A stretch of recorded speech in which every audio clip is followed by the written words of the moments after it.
চীন পাকিস্তান বিমান বাহিনীতে চীনের তৈরি HQ-9BE ভূমি থেকে আকাশে নিক্ষেপণযোগ্য ক্ষেপণাস্ত্র ব্যবস্থা যুক্ত করা হয়েছে।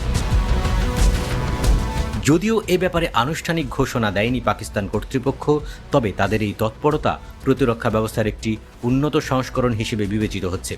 পাশাপাশি চীনের তৈরি HQ-9BE ক্ষেপণাস্ত্র পাকিস্তানের বহরে যুক্ত হওয়া বেইজিং ও ইসলামাবাদের গুরুত্বপূর্ণ সম্পর্কের শক্তিশালী এক বার্তা দেয়। আর পাকিস্তান ও চীনের সখ্যতার বিষয়টি ভারতের জন্য নিঃসন্দেহে উদ্বেগের। HQ-9BE হল চীনের তৈরি একটি উন্নত ক্ষেপণাস্ত্র সিস্টেম। এগুলো 260 কিলোমিটার পর্যন্ত দূরে থেকেই শত্রুর বিমান বা ড্রোন আক্রমণ প্রতিহত করতে সক্ষম। এতে উন্নত রাডার প্রযুক্তি এবং কার্যকর ট্র্যাকিং ক্ষমতা রয়েছে। এই সিস্টেমটি তার আগের সংস্করণ HQ-9 থেকেও অনেক বেশি আধুনিক। HQ-9BE সিস্টেম রাশিয়ার S-300 ও